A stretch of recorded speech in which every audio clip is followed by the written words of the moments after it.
نحمده ونصلي على رسوله الكريم اما بعد فاعوذ بالله من الشيطان الرجيم بسم الله الرحمن الرحيم رب اشرح لي صدري ويسر لي امري واحلل عقدة من لساني يفقهوا قولي. باب قول النبی صلی اللہ علیہ وسلم لليہود، نبی صلی اللہ علیہ وسلم کو یہود سے کہنا اسلموا تسلموا، اسلام لے آؤ تم سلامت ہو جاؤ گے. قالہ المقبری عن ابی ہریرہ، یہ بات مقبری نے حضرت ابو ہریرہ سے روایت کی ہے. باب اذا اسلم قوم فی دار الحرب ولہم مال وارضون فہی لہم، جب اسلام قبول کر لے کوئی قوم اپنے گھر میں ہی یعنی دار الحرب میں ہی، مسلمان جنگ کرنے کے لیے گئے اور وہ مسلمانوں کو آتا دیکھ کر مسلمان ہو گئے، ولہم مال وارضون، اور ان کا مال بھی ہو اور زمینیں بھی ہوں، فہی لہم، تو وہ انہی کی ملکیت میں ہوں گی. اور یہی وجہ کہ آپ دیکھیں کہ حضرت عمر کے زمانے میں جب روم اور فارس فتح ہوا تو آپ نے یہ نہیں کیا کہ ان لوگوں کو پکڑ کے یعنی وہاں سے نکال دیا یا انہیں مار ڈالا، بلکہ جو مسلمان ہو گئے ان کو انہی کی زمینوں اور گھروں میں بسنے دیا. حدثنا محمود اخبرنا عبد الرزاق اخبرنا معمر عن الزہری عن علی بن حسین عن عمرو بن عفان عن اسامہ بن زید قال قلت یا رسول اللہ این تنزل غدا فی حجته، آپ کہاں اتریں گے کل یعنی حج کے موقع پر. قال وهل ترک لنا عقیل منزلا، کہنے لگے اور کیا چھوڑا ہے ہمارے لیے عقیل نے کوئی گھر. عقیل کون تھے؟ آپ کے چچا کے بیٹے تھے جو مسلمان نہیں ہوئے تھے شروع میں، ابو طالب کے بڑے بیٹے تھے. انہوں نے ان کی وفات کے بعد جاہلیت کی رسم کے مطابق سارے املاک پر قبضہ کر لیا. تو ابو طالب کے انتقال کے کچھ ہی عرصے کے بعد حضور صلی اللہ علیہ وسلم اور حضرت علی نے ہجرت کر لی، اور عقیل اس وقت اسلام نہ لائے تھے، وہ مکہ میں رہے اور انہوں نے تمام مکان وغیرہ جو تھے وہ بیچ ڈالے پیچھے سے اور پیسہ استعمال کر لیا. تو اسی کی طرف اشارہ کرتے ہوئے نبی صلی اللہ علیہ وسلم فرماتے ہیں کہ اب ہم حج کرنے جا رہے ہیں تو حج کے موقع پر ہمارا اپنا تو اب کوئی گھر نہیں، اس لیے کہ جو ہمارے وراثت میں جو گھر ملے تھے وہ سارے عقیل نے ختم کر ڈالے. ثم قال نحن نازلون غدا بخیف بنی کنانہ، آپ نے فرمایا کہ کل ہم بنو کنانہ کی گھاٹی میں قیام کریں گے، المحسب محسب کی وادی میں، حیث قاسمت قریش علی الکفر، جہاں قریش نے کفر کی باتوں پر قسم کھائی تھی. وذالک، اور یہ بات اس لیے تھی، ان بنی کنانہ حالفت قریشن، کے بنو کنانہ نے قریش سے خلیفانہ تعلقات رکھے ہوئے تھے، علی بنی ہاشم، بنو ہاشم پر، اللہ یبایعوہم ولا یؤوہم، کہ وہ ان سے کوئی خرید و فروخت نہیں کریں گے اور نہ ان کو پناہ دیں گے. یہ کون سا موقع کی بات ہو رہی ہے؟ شیب ابی طالب کی بات ہے کہ جہاں مسلمانوں کا معاشی بائیکاٹ کر دیا گیا تھا، تو اسی موقع پر آپ نے فرمایا کہ ہم وہاں پر جا اتریں گے. قال الزہری والخیف والوادی، خیف وادی کو کہتے ہیں یا گھاٹی کو کہتے ہیں. حدثنا اسماعیل قال حدثني مالک عن زید بن اسلم عن ابیہ ان عمر بن الخطاب رضی اللہ عنہ استعمل مولا له يدعى ہنیا، کہ حضرت عمر بن خطاب نے اپنے ایک غلام کو جس کا نام ہنیہ تھا ذمہ دار بنایا، علی الحما، چراگاہ کا، یعنی ایک چراگاہ پر اپنے ایک غلام کو مقرر کیا. فقال، مقرر کرتے ہوئے اس سے کہا، یا ہنی، اے ہنی، ادمم جناحک عن المسلمین، روکے رکھنا اپنے بازو مسلمانوں سے، یعنی مسلمانوں پر ظلم و ستم نہ کرنا. واتقی دعوت المسلمین، اور بچنا مسلمانوں کی دعا سے، یعنی بد دعا سے بچنا. فإن دعوت المظلوم، کیونکہ مظلوم کی بد دعا مستجابۃ، قبول کی جاتی ہے. وادخل رب السریمۃ ورب الغنیمۃ، اور داخل کر دینا اس شخص کو جس کے پاس تھوڑی سی اونٹنیاں ہوں، رب مالک، سریمہ یعنی تھوڑی اونٹنیوں والا، ورب الغنیمہ، اور مالک تھوڑی بکریوں والا، یعنی غریب لوگ جن کے پاس تھوڑی سی اونٹنیاں یا بکریاں ہوں ان کو اس سرکاری چراگاہ میں چرنے کی اجازت دے دینا. وَإِيَّايَ وَنَعَمَ ابن عوف ونعمہ ابن عفان، اور حضرت عبد الرحمن بن عوف اور حضرت عثمان بن عفان کے جانوروں کو مت داخل ہونے دینا، کیونکہ یہ دونوں دولت مند حضرات تھے. فَإِنَّهُمَا إِن تَهْلِكْ، کیونکہ اگر ہلاک ہو گئے معاشیتهما، ان دونوں کے جانور، یرجعان الی نخل وزرع، تو وہ لوٹ جائیں گے کھجور اور کھیتی کی طرف، یعنی کہ اگر ان کے جانور مر بھی گئے تو ان کے زندگی کی گزران کے لیے کھجور اور کھیتیاں موجود ہیں، درخت ہیں. وَإِنَّ رَبَّ السُّرَيْمَةِ وَرَبَّ الْغُنَيْمَةِ، اور یہ تھوڑی اونٹنی اور بکریوں والے بیچارے جو ہیں، ان تہلک معاشیتهما، اگر ان کے جانور ہلاک ہو گئے، یأتنی ببنیہ، تو اپنے بچے لے کے میرے پاس آ جائیں گے. فیقول، تو کہیں گے، یا امیر المومنین، اے امیر المومنین، یا امیر المومنین، افتارکہم، انا، کیا پھل میں چھوڑنے والا ہوں ان کو، لا ابا لکا، تیرا باپ نہ رہے. یعنی ایک طرح سے ڈانٹ رہے ہیں اس کو کہ اگر تم نے ان کو نہ چرانے دیا اور ان کی اونٹنیاں مر گئیں تو ان کی زندگی گزارنے کا ذریعہ نہیں ہوگا، وہ بچے لے کے میرے سر آ جائیں گے، پھر میں ان کو کس طرح چھوڑ سکتا ہوں، کچھ نہ کچھ دینا پڑے گا۔ فالماء والکلأ ایسر علی من الذهب والورق، پانی اور گھاس زیادہ آسان ہے مجھ پر سونے چاندی سے۔ یہ کیا بات ہوئی؟ یعنی پیسوں سے، ذهب کیا ہے؟ یعنی درہم و دینار دینے سے بہتر ہے کہ میں ان کو گھاس پانی لینے دوں۔ وَأَيْمُ اللَّهِ، قسم اللہ کی، انہم لیرون، کہ وہ ضرور سمجھیں گے، انی قد ظلمتہم، کہ میں ان پہ ظلم کر رہا ہوں، کہ ان کو چرانے نہیں دے رہا۔ انہا لبلادہم، یہ انہی کی زمینیں ہیں، قاتلوا علیہا فی الجاہلیہ، جن زمینوں پر وہ جاہلیت کے دور میں جنگ کرتے رہے، واسلموا علیہا فی الاسلام، اور انہی زمینوں پر وہ قابض ہوتے ہوئے اسلام لائے۔ والذی نفسی بیدہ لولا المال الذی احمل علیہ فی سبیل اللہ، اللہ کی قسم جس کے ہاتھ میں میری جان ہے، اگر وہ مال نہ ہوتا جس کو میں اٹھا رکھتا ہوں اللہ کے راستے میں، ما حمیت علیہم، تو میں نہ روکتا ان کو، فی من بلادہم، ان کی زمینوں سے شبرن، ایک بالشت پر بھی۔ اب یہ بات ہے کہ حضرت عمر رضی اللہ تعالیٰ عنہ نے کچھ ایریا ریسٹرکٹڈ کیوں رکھا ہوا تھا، کہ جو اصل میں تو ملکیت تھی اہل مکہ کی، اس کی وجہ یہ تھی کہ جہاد کے لیے گھوڑے اور اونٹنیاں وغیرہ تیار کرنے کے لیے کچھ ایسا علاقہ چاہیے تھا کہ جس پر سب کا دفاع ہو۔ بالکل ایسے جیسے ٹیکس لیا جاتا ہے، ٹیکس اصل آمدنی میں سے ہی ہوتا ہے، کیوں لیا جاتا ہے؟ تاکہ لوگوں کا دفاع کیا جا سکے، دشمنوں کے خلاف اسلحے کی تیاری کی جا سکے۔ بالکل اسی طرح حضرت عمر نے کچھ لوگوں کی زمینیں لے کر اس کو چراگاہ بنا کے اس میں جہاد کے لیے تیار کیے جانے والے گھوڑے وغیرہ جو تھے اس میں چھوڑ رکھے تھے۔ عام لوگوں کو اس میں اپنے جانور چرانے کی اجازت نہیں تھی، لیکن پھر بھی اس کو غریبوں کے لیے انہوں نے اجازت دے رکھی تھی۔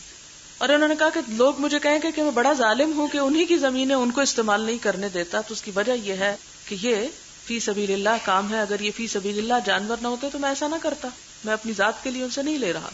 تو اس سے یہ پتہ چلتا ہے کہ حکومت کے انتظام کو چلانے کے لیے اور مسلمانوں کے اجتماعی فائدے کے لیے اگر حکومت کوئی ٹیکس وغیرہ عائد کرتی ہے تو اس کی اجازت ہے، لیکن اس کی اپنی عیاشیوں کے لیے یہ نہیں ہے۔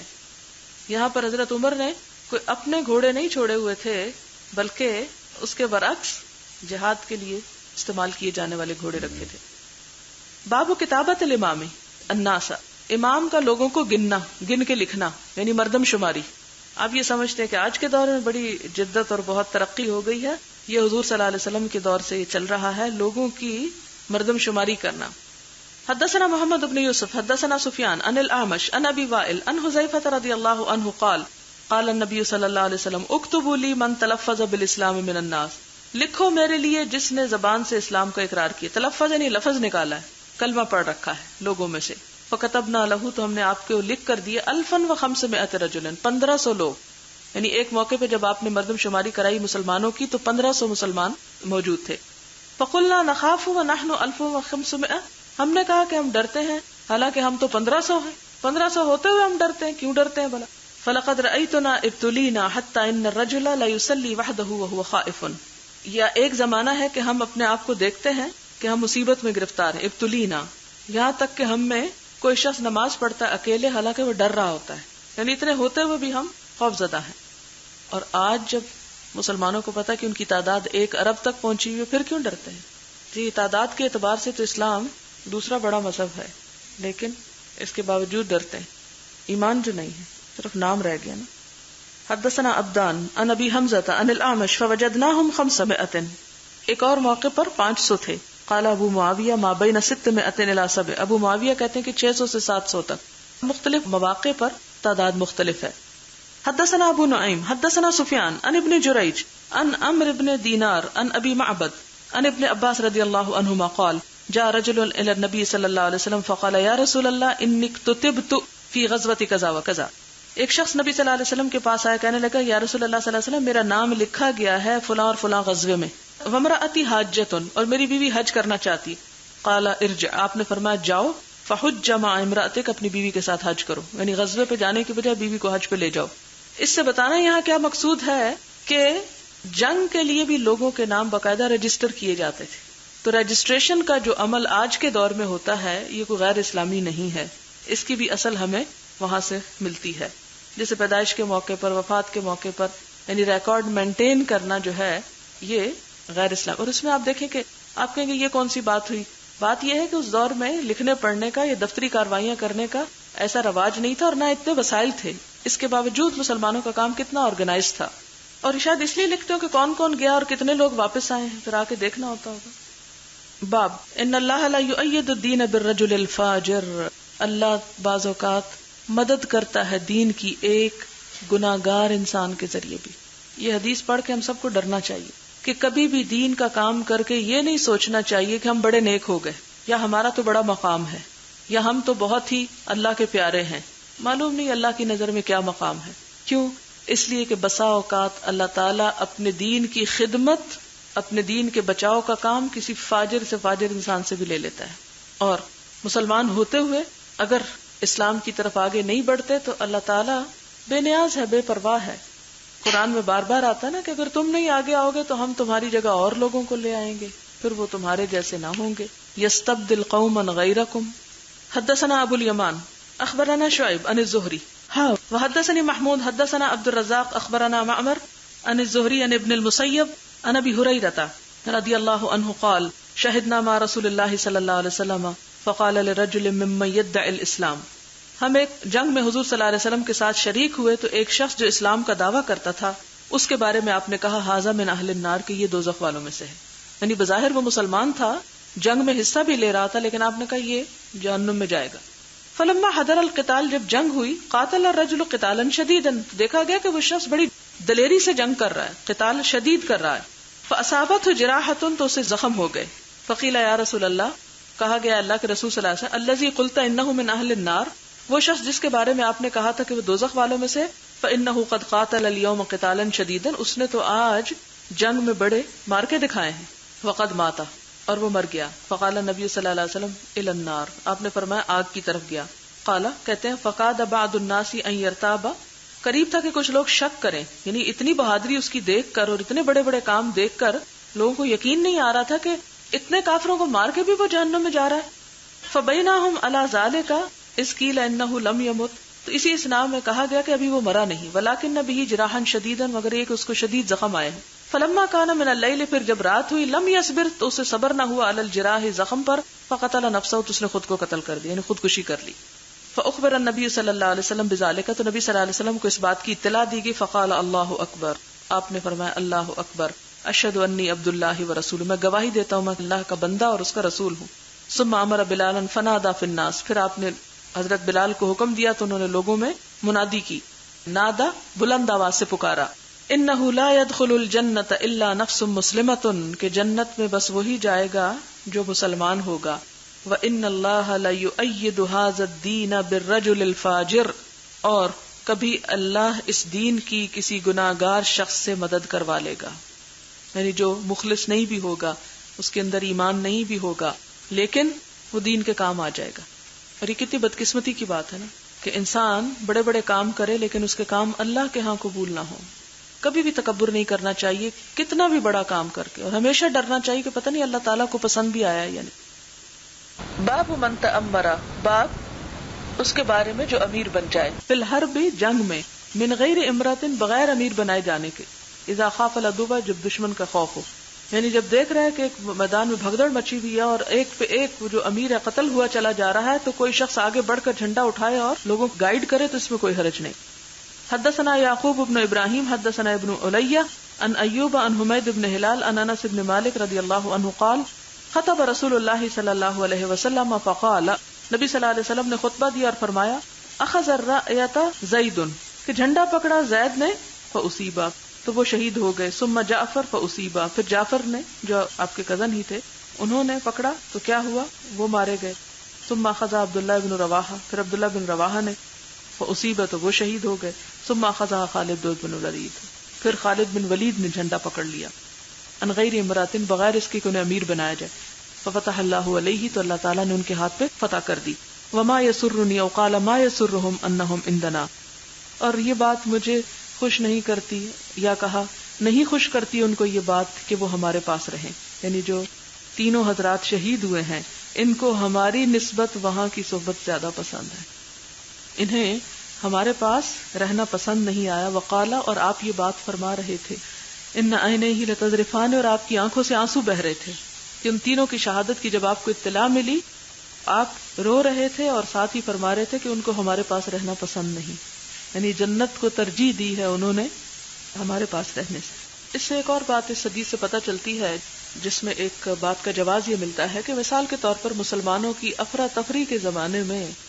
جب آپ دیکھیں کہ کوئی لوگوں کو کچھ بھی بتانے والا نہیں، کوئی رہنمائی دینے والا نہیں، اور اگر آپ اپنے اندر ایسی صلاحیت پائیں تو اس موقع پر پیچھے نہ رہیں، لوگوں کو بتائیں۔ مثلا آپ کسی ایسی گیدرنگ میں ہوتے ہیں، آپ دیکھتے ہیں لوگوں کو کچھ خبر نہیں، کئی دفعہ ایسا ہوتا ہے کوئی موت کا واقعہ ہو جاتا ہے، کوئی اور اس طرح کی مجلس ہوتی ہے، کوئی کچھ کہہ رہا ہے، کوئی کچھ کہہ رہا ہے، اور آپ کو پتا کہ کرنا کیا چاہیے، اور آپ صرف اس لیے بیٹھے رہے مجھ سے کسی نے پوچھا کہ میں بتاؤں، کوئی آئے میری منتیں سماجتے کرے، مجھے عزت دے، اور پھر میں کہوں ہاں اچھا میں تمہیں بتاتی ہوں کہ کیا کرنا چاہیے۔ نہیں، ایسے موقع پر جب آپ دیکھیں کسی شخص کو کچھ سمجھ میں نہیں آ رہا کہ ہونا کیا چاہیے، جیسے یہ تو جنگ کا موقع تھا، لیکن جنگ کے علاوہ بھی اگر کسی موقع پر افراتفری، مثلا لوگ جھگڑ رہے ہیں، آپ کو میں کیوں صلح کراؤں، مجھے کیا پڑی، تو آپ یوں نہ چھوڑ دیں، بلکہ آگے بڑھیں اور اس کام کو کر ڈالیں اگر آپ اپنے اندر یہ ہمت طاقت دیکھیں۔ یعنی کسی شخص کو بڑا بننے کی خواہش نہیں ہونی چاہیے، لیکن جب کوئی دیکھے کہ اور کوئی ذمہ داری کو سنبھالنے والا نہیں ہے تو آگے بڑھ کے ذمہ داری کو اٹھا لے، کیونکہ جس شخص کے اندر صلاحیت ہو اور پھر وہ اس کو چھپائے یا استعمال نہ کرے، اس کا بھی حساب ہوگا۔ باب العون بالمدد، العون مدد، اور بالمدد یعنی جہاں سے مدد لی جاتی ہے، یعنی فوجی مرکز سے، یعنی مدد بھی مدد ہی کو کہتے ہیں اور عون بھی مدد کو کہتے ہیں، مراد اس سے کیا ہے، فوجی امداد مرکز سے۔ حدثنا محمد بن بشار حدثنا ابن ابی عدی وسہل بن یوسف عن سعید عن قتادہ عن انس رضی اللہ عنہ ان النبی صلی اللہ علیہ وسلم، حضرت انس سے روایت ہے کہ نبی صلی اللہ علیہ وسلم اتاہ آئے آپ کے پاس رعل و ذکوان و اسیۃ، یہ چار قبائل کے لوگ، رعل، ذکوان اور اسیہ و بنو لحیان، فزعموا، پھر انہوں نے دعویٰ کیا، یعنی یہ چار قبیلوں کے لوگ آپ کے پاس آئے اور انہوں نے آ کر دعویٰ کیا، انہم قد اسلموا، کہ وہ اسلام لے آئے ہیں، یعنی اپنے اسلام کا اظہار کیا، واستمدوہ، اور آپ سے مدد طلب کی، علی قومہم، اپنی قوم کے مقابل، فامدہم النبی صلی اللہ علیہ وسلم، تو نبی صلی اللہ علیہ وسلم نے ان کو مدد دی، ب70 من الانصار، 70 انصاریوں کے ساتھ، یعنی 70 انصاری ان کے ساتھ ان کی قوم کی تعلیم کے لیے بھیجے۔ قال انس، حضرت انس کہتے ہیں، کننا نسمیہم القراء، ہم ان کو قراء کہتے تھے، یعنی قاری حضرات کہتے تھے، یعنی قرآن کو بہت اچھی طرح سے پڑھنا جانتے تھے۔ یحتبون بالنہار، ایندھن چنا کرتے تھے دن کے وقت، ویصلون باللیل، اور نماز پڑھتے تھے رات کو، یعنی دن کو ان کا کام جنگل سے لکڑیاں وغیرہ کاٹ کر لانا تھا۔ فانطلقوا بہم، تو وہ چلے گئے ان کے ساتھ، حتی بلغوا، یہاں تک کہ وہ پہنچے، بئر معونتا، ایک علاقے کا نام ہے بئر معونہ، وہاں پر غدروا بہم، تو ان قبائل کے لوگوں نے ان انصاریوں کے ساتھ، ان 70 قراء کے ساتھ دھوکہ کیا، وقتلوہم، اور ان کو قتل کر دیا، فقنتا، تو آپ صلی اللہ علیہ وسلم نے دعائے قنوت پڑھی، شہرن، ایک مہینے تک، یدعو علی رعل و ذکوان و بنی لحیان، آپ بد دعا کرتے رہے ریل اور ذکوان اور بنی لحیان پر۔ قال قتادہ، قتادہ کہتے ہیں، وحدثنا انس انہم قرأوا بہم قرآنا، انس بن مالک بیان کرتے ہیں کہ وہ پڑھا کرتے تھے قرآن میں یہ آیت، یعنی کافی عرصے تک یہ آیت قرآن میں موجود رہی، الا بلغوا عنا قومنا، کہ پہنچا دو ہماری طرف سے ہماری قوم کو، بأننا قد لقینا ربنا، کہ ہم نے اپنے رب سے ملاقات کر لی، فرضی عنا، تو وہ ہم سے راضی ہو گیا، واردانا، اور اس نے ہم کو راضی کر دیا، ثم رفع ذلک بعد، پھر یہ آیت اس کے بعد اٹھا لی گئی، یعنی جس طرح قرآن پاک میں آتا ہے، ما ننسخ من آیت او ننسہا، تو ننسے میں بھلوا دیتے ہیں ہم اس کو، یعنی اٹھا لیتے ہیں ہم اس کو۔ تو اس سے 2-3 باتیں پتہ چلتی ہیں۔ ایک بات تو یہ کہ نبی صلی اللہ علیہ وسلم کے پاس ایسے لوگ یا ایسی ٹیم تیار تھی جو مختلف علاقوں میں جا کر تعلیم کا کام کیا کرتی تھی، اور پھر آپ دیکھیں کہ یہ لوگ اپنی تعلیم کو پیشہ نہیں بنائے ہوئے تھے، بلکہ ان کا پیشہ جنگل سے لکڑیاں چننا تھا، یعنی اپنا کام کاج جو دنیا کے ہیں وہ بھی ساتھ کیا کرتے تھے، اور یہ انصار میں سے تھے. تو انصار وہ لوگ ہیں جو مدینہ کے رہنے والے تھے، یعنی مدینہ کے سٹیزنز. تو مدینہ میں جو رہنے والے تھے یہ ان